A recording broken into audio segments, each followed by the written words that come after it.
Hello, and welcome to Yeti Academy. As an instructor of STEM education, you want your students to be as familiar with coding as possible. Thankfully, you can create your own custom coding curriculum with Yeti Code. If you'd like your students to have more practice with JavaScript functions than outlined in the Yeti Code levels 1 and 2 automatically available, it's easy to create your own levels. First, go ahead and select the Curriculum tab from your dashboard. Then select this Code drop-down menu. Now here you'll see this blue button to add custom code curriculum. Go ahead and click this to get started. Now you'll be able to fill out the details about your curriculum. You'll enter in a title, a description, and then verify if lessons are sequential or not. This means that, if checked, students will not be able to skip around. If unchecked, students can access any part of their curriculum regardless of the sequence. Then enter the grades that you'd like this curriculum to be aimed at. Verify that the type is Yeti code so that you'll be working with JavaScript and the functions that your students are already familiar with. Then under Share, you can decide whether or not you'd like this curriculum to be accessible to a whole school or only your classes. So let's go ahead and create one. I'm going to go ahead and title this Custom Code. And I'm going to just give it a basic description like Learn the Basics. And I'm going to go ahead and make this grades 1 through 12 so that all of my students will get it. And then I'm going to decide to share this with only my classes. Note that if you are a teacher, this will be the only option available to you. When you're finished, go ahead and hit Create. So now, back under this Curriculum tab, open the Code drop-down again. And now you'll see your curriculum that you just made here.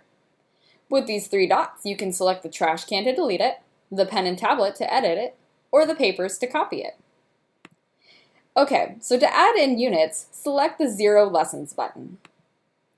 Now, select the Add Custom Unit button up here to add in a unit to your code. Units will contain all the lessons that you create. You can add as many units and as many lessons as you'd like. So now, you're going to want to title your unit and add a description. You can also choose if you'd like your students to be able to play with one another in multiplayer mode or in single player mode. Locked or unlocked will mean that your students will not have the ability to skip around. This feature is here in case you'd like them to wait before moving on so that they can or cannot access certain units at their own pace. So let's go ahead and create a unit. I'm going to call it Unit 1, just sticking with the basic format we have going on. I'm going to call it the first unit you will need to complete to move on. Now I'm going to go ahead and select single player mode, and I'm going to leave it unlocked. Now we'll hit Create to make that unit. Now here you're going to see the unit you've just made. You can select the red X to delete it, or the pen and tablet to edit it. Now to start adding in lessons, select the unit yourself. So there's a lot to see on this page. Let's go through it. The teacher resources over here is where you can enter in answer keys, function definitions, or any other helpful information to have on hand. The standards tab over here is where if you plan to share your curriculum, you can enter in any standards that are met, such as ISTE. To create a lesson, you're going to want to select the Add Custom Lesson button up here. Next to that button here is the Save Order one. If you create multiple lessons, you can drag and drop the order that they'll appear for your students in, then hit that to save it. So here, let's add a lesson. So again, we'll title our lesson and then determine if it's locked or unlocked. Sticking with the basic format, I'm going to call it Lesson 1. And then when you're finished, hit Create. So now you'll just see the lesson that you've made. Select the X to delete it, or the pen and tablet to edit it. Now, we're going to go ahead and select the View button to get started. Now here we have the prototype of our lesson.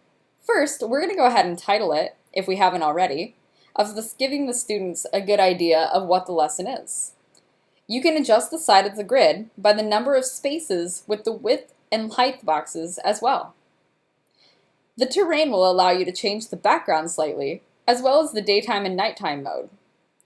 If you had selected multiplayer capability, then you can edit if it's a single or multiplayer lesson specifically by selecting this box.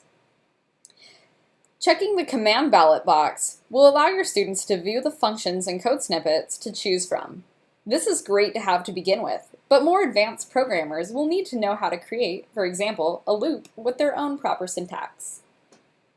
The intro is a great place for instructions, like dodge the obstacles or find the star.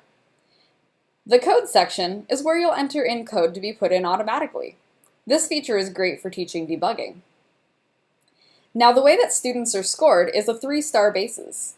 Completing the lesson, just as it is, will earn them 1 star.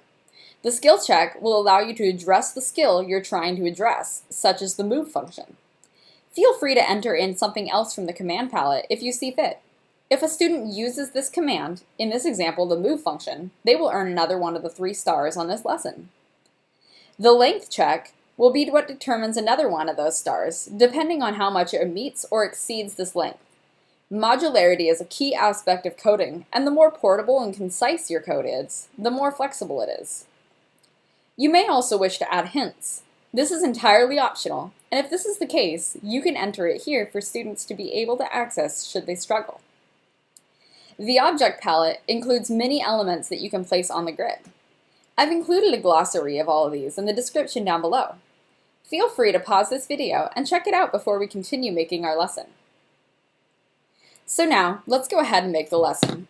I'm going to go ahead and keep the title Lesson 1, and I'm going to keep the basic format here. The intro would be, help the Yeti earn the star. And I'm not going to include any default code. We're going to code this all ourselves. The skill check is move. The length check is going to be 100. I'm not going to go ahead and add in any hints. So now, I'm going to show something simple. To include any of these elements, select them from the object palette, and then select the spot on the grid that you'd like to place them. Here's our player, the Yeti, and then now here's our goal, the star. So now I'm going to hit save to save this, and then hit OK, and then I'm going to go ahead and go play test so I can test it just like a student would see it. To achieve the goal, I'll enter in the necessary code, which would be move, and then in the parameters, 2 spaces. So now, run code to make sure it works.